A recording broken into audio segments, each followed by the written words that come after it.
Ole Miss football's Jared Ivey welcomes you to the Ivy League, powered by Riverland Roofing. Get your daily Rebel sports fix at the Ole Miss Spirit, omspirit.com.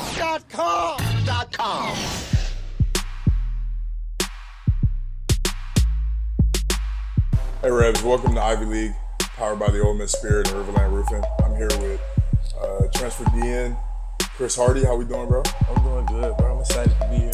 Yeah, man, we excited to have you, man. So, kind of a late transfer, like late situation. Obviously, you coming during the second wave. Like, were you thinking about staying? Like, what was the process like that made you like kind of a late come?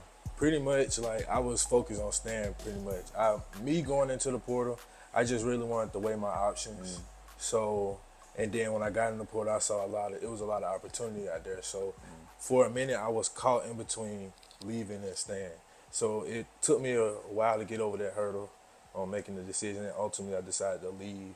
And then there was another hurdle between where I'm gonna go like, you know, in the portal. So, yeah. So did you was there a like an off period where you just weren't anywhere, or were you were No, I was there in the spring? No, I was there in the spring. You were there in the spring? Because I didn't want to like get out of shape or anything like that. So I stayed there pretty much the whole spring, graduated this past May, and then it was just that wait period about me making the decision. Right. So I was going on visits and stuff and trying to make the decision on if I wanted to leave or not. What was something different about here versus like anywhere else that kind of was like, okay, I know it's where I want to be? So I'm a family-oriented person, so immediately when I got here, the way the coaches and staff would treat me, it was automatically like standing out to me. So that basically what led to my decision coming here. Because for a minute, I didn't meet none of y'all. I met Miles, but that was it. So, it was the staff. Yeah, a lot of us were gone when you came on your visits. Like, we had a little off period, and so it was weird too for us, because I'm like, oh damn, I didn't hear about this. And then it's crazy, you on a visit. Like, first time I heard about you was on a visit, and then coach was calling my phone like, hey, we're looking into this new guy, you know, this and that. And I'm like, yeah, let's go. Like, you know what I mean? Like, we need as much as we can get. Yeah, it pretty much was gonna be like between you and Oklahoma because of the SEC. Like, pretty much I was looking at it like I'm an underdog. Either way, I'm gonna have to prove myself. Why not go play with the best? You know? Right. Yeah. That'd be a fun one. Yeah. When we go play them. Definitely. Yeah. So that'd be good. I think they're coming here. I low-key do wish it was up there though. Yeah, I did too. I low-key do. Norman. They got a little stadium. Yeah. But all right, let's reverse it. Back to the beginning. Yeah. So where are you from? I'm from Vincent, Alabama. It's a small town in Shelby County, Alabama. It's like east of Birmingham. So Birmingham is like 25 minutes away from us. But it's so small, so you don't hear about it. You just hear about surrounding areas. Like, so if I was there, like, I wouldn't, if I was just plucked from here and then popped in there, like, I wouldn't even know, like, Birmingham down the street. Like, it's not even like. Yeah, you wouldn't know. Yeah, you can't even. You can't even tell. It's just the country. Yeah. Yeah. Yeah. So what's it like growing up? I mean, it's really. Country boy like that. It's just family, man. Yeah. Big family, you know, friends and stuff. It's a small town, so everybody knows everybody. It's not nobody at home that I don't know unless they moved there since I've been off to school, you know. So, yeah, it's just a small town. Everybody know everybody. And back where I'm from, it's been plenty of people that have been able to go to the next level. They just can't withhold it when they get there. So, for me, it's just doing something different to show the kids back that, hey, you can do this. You just have to work. Yeah, you know? for sure, man. They, I mean, that's. I talked to Walker last week, and he was kind of like harping on that a little bit too, because like him and Trey Harris, they went to the same high school, and like they're in the first like you know, kind of group of generation of guys to really go do it and show the next guys kind of how it's done. Right. So that's awesome. So being from the country, you like the fish, four-wheel, like what was y'all doing out there with not much to do? Like riding bikes, going to get into anything, Lord knows. It's just like, it's so much to do because it's so many of us. Like I grew up, I didn't have any siblings. It's just me. So I'm coming into my grandmother's house where the neighborhood is, and all my cousins are there. So they are my siblings at this point. We grew up with each other and played sports all together. I'm just the one to, go to the next level with Right. it. But pretty much it's just Southern fun, like family reunions, cookouts, barbecues, anything you could think. They like to go fishing and stuff. I'm not really a nature guy. No? I'd rather sit back and chill, be on my phone, and Yeah. let them handle all that. But I'll go. Don't expect me to do none of it. Damn, you ain't never caught a fish? Yeah, I have before, Yeah. but I don't have any patience. Nah, me either. You got to be real patient. When I first got down here, I started fishing a lot. Yeah. And we would go to some of the coaches live in this neighborhood called Wellsgate. It's got a little pond in there. And we would catch brim and little small, just brim and stuff like that. A little catfish every now and then.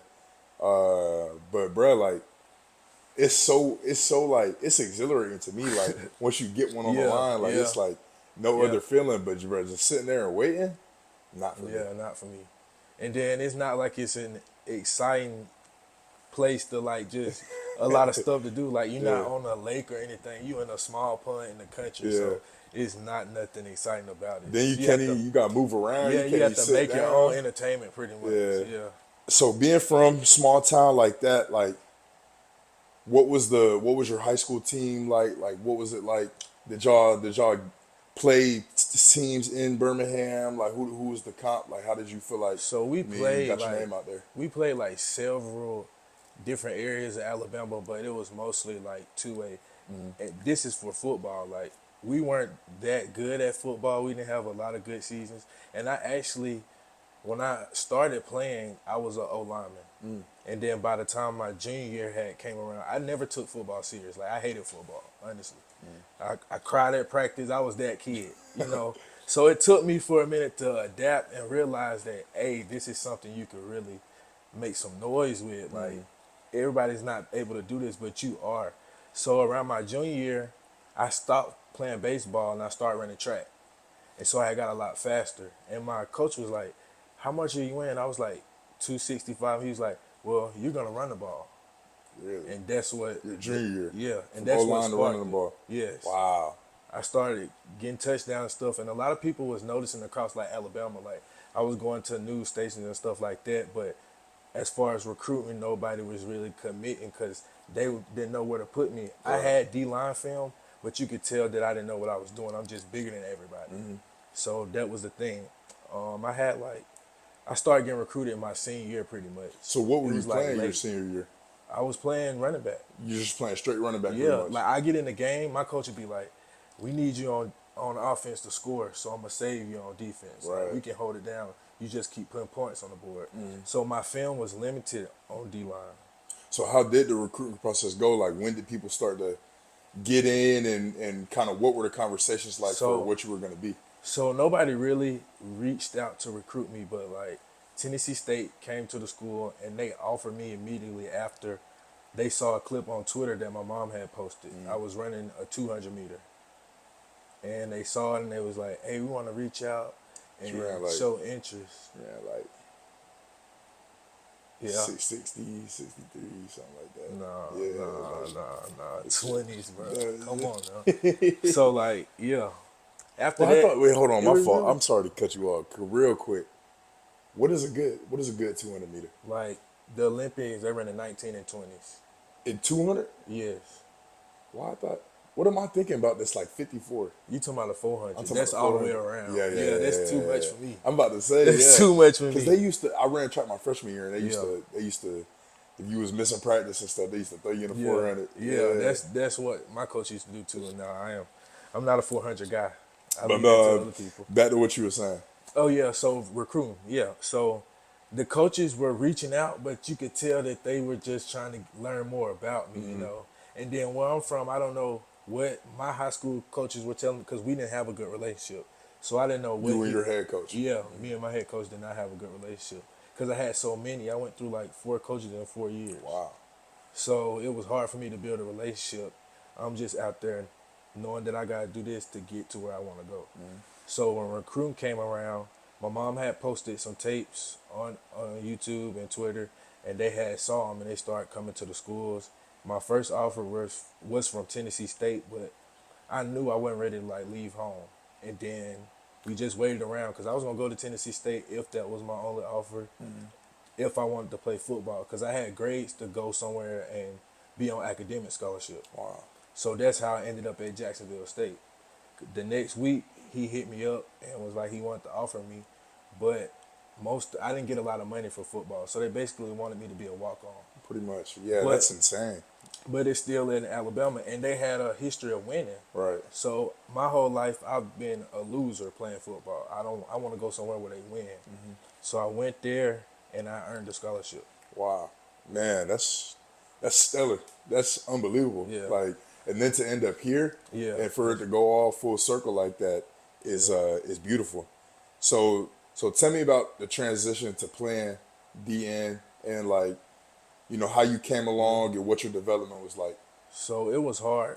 Originally, he recruited me to play defensive tackle because by that time he told me I needed to gain weight. I had got up to like 280, and then when I enrolled, I went through that first season. I redshirted, obviously, got my development because I really didn't know anything as far as technique.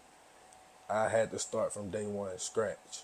So, you know, he helped me with that, and then by the time the springtime came around, we got halfway through the spring, and I was already like 300 pounds.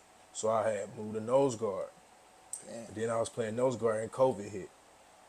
So what happened was when COVID hit, I had got in the gym and started running, just doing conditioning stuff, and I had lost like 60 pounds. Damn. So they moved me to outside linebacker from the first season coming back from COVID. That's insane, bro. So that was my first season. Actually, I had 7 sacks that season, like 11 TFLs. And so that's how I earned my scholarship.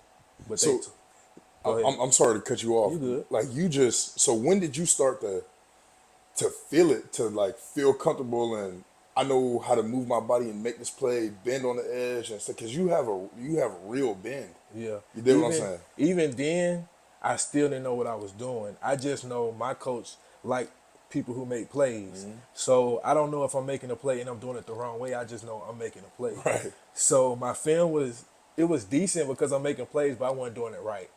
So that was a whole nother year of development that I was still learning, but also trying to, you know, not get too big in the head, because it's hard to tell a kid who's basically a walk-on and he go out and have a 7-sack season. It's unknown for real. So it was hard to like balance that.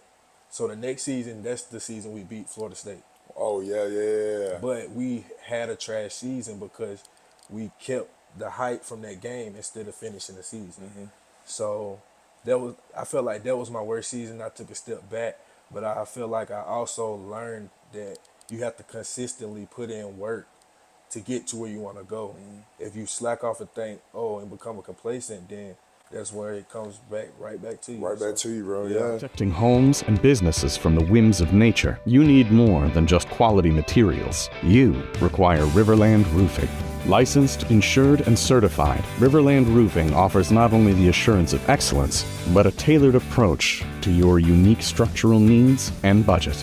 To learn more about what Riverland Roofing can do for you and the community, call them at 662-644-4297 or visit riverlandroofing.com. That's crazy you said that the highlight of y'all season at the start before it went downhill was beating Florida State, because my freshman year at Tech, we beat Florida State in dope, like 10-7, low-scoring game, dogfight, and then we won 2 games after that. Yeah. So from that first season, we went from being conference champions to last in the conference. Wow. After beating Florida State. So you got your ring. Yeah, I got 3 with them. Damn. So they're some winners. Because we won. That 22 season was really like the season for me to come out. We had a couple games on national TV, and I really popped off. So that's when I really took it serious, because my coach was telling me, he was like, hey, this is what it takes to be great. You have to consistently put in the work. And I just took off from there. So what was it like leaving, and like, because I'm imagining you mean him kind of crafting you and showing you the way to play a position you never played. Like, obviously y'all built some type of relationship. what was that like, and what was the conversation like when you made it known that you was going to explore some other options? Yeah, it was hard. He was going to do his job, and even we talked several times. But I know when we communicate, it's not coached. It's like if he was my dad, because that was our relationship. So when we talked, it was kind of hard for him to understand, like, I'm actually going to do this. But I felt like once I had explained why I was doing it, it was kind of, for me, it was kind of like leave no doubt. You've done it at every level. Why not go to the best level and leave no doubt? Right. So yeah, it's hard. It's hard to have that conversation. I feel the same type of way about my coach at Tech. When I first got there, he friend of the family. Like he know my uncle and stuff. So it was really tough. Like I called him first the day I was gonna hit the portal, and which I shouldn't have done. Yeah. Because they're gonna do their job and pull out all the stops to try to keep you. But I felt like he was like, I don't get it. But for us, it's like, I got to bet on me, and you can't deny, what the SEC is. Yeah, you can't. So coming and wanting to do it at the highest level, man, it's nothing like it. They're just not handing out opportunities to come play ball in the SEC when you've been at a lower level. Like, that's rare, So for me, it was just like, leave no doubt, take the risk or lose the, no risk, no reward type. Yeah, no cap. What are some of the things that are like the big major differences from this level to that level in players and life, facilities and stuff like that? I mean, the facilities is for one thing. Like, I know at my old school, like, I've been there. It's better now than what it was when I first got there. I would tell you that because our head coach now, Rich Rod, he really took the place and turned it around. Like, I applaud him for that. But when I got here, I realized, okay, this is something that makes y'all different from what I was used to. And that, for me, it was like I could utilize these resources because I haven't been getting them. So that was a big thing for me. Yeah, no. And then, of course, like different. The players, I was a guy I'm a guy that talk to anybody. I could talk to a brick wall. So it's not hard for me to communicate, but it could be hard for people who not like that, transition, but y'all make it easy, I feel like.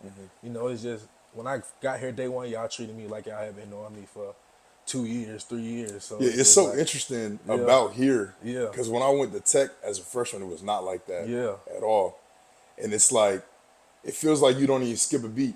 Yeah. And it's like, it just you know what I mean? Yeah, like, I feel like I remember when you was just in the meeting room now, like you was just in the mix and doing this and in the work. I'm like, seeing you in black, I'm like, damn, you still ain't worked out yet? Like, I feel like you was right there in the run already. Yep. You briefly mentioned Coach Rich Rod, and I know he was here with Matt Luke. So tell me, is it true? Like, what's he like as a coach day to day? People are always saying crazy stuff about his personality. Yeah. So, like, as far as his team culture, he says it's weird will be hard edge.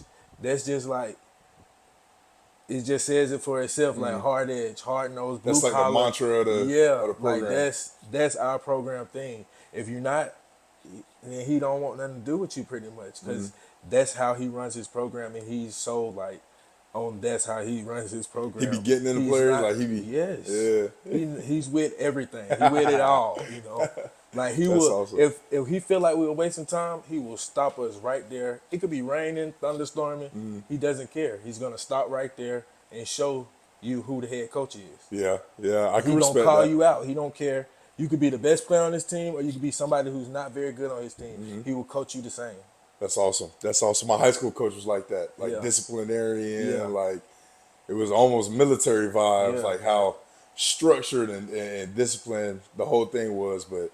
That I think is an underrated thing, and like becoming a better player is like going through a system like that and knowing kind of like the pro mindset stuff that we kind of appreciate. And I like it. It's a lot of people who run and whine and complain. No, I want that coach.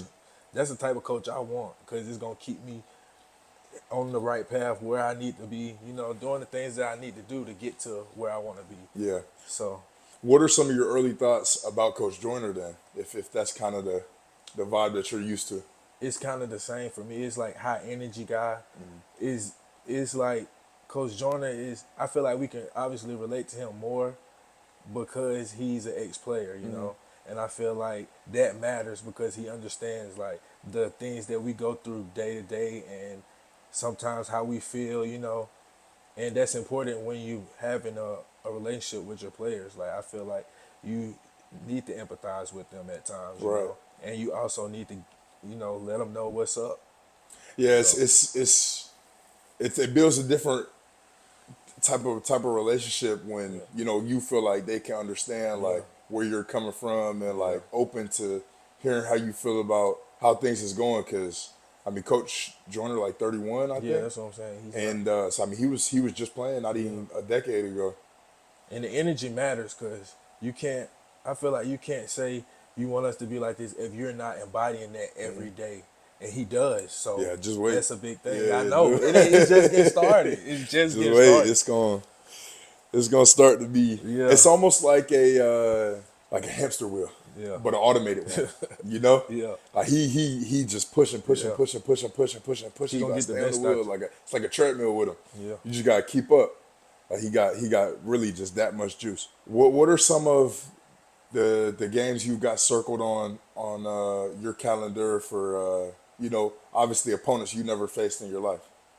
I would say definitely Oklahoma because my old defensive coordinator is there. So I knew once I made my decision, I practically drew a line in the sand. So you didn't speak Yeah. on that before. Yeah, would have Yeah. been a big pull from here versus here. It Yeah. definitely makes the So argument more that's difficult. why it was so hard for me making my decision. But I feel like what you guys have here is already built. It's just like a few missing pieces that need to be put in place. And I'm trying to make some noise, so Right. that's why I came here. Yeah. But with him, I know that game is going to be very tense because he's a winner. He is a winner. And he's like a wizard when it comes to defenses. So it'll be nice to see that matchup, as well as anybody else in the SEC, because the only people I played is South Carolina. Yeah. So- Yeah, that was definitely like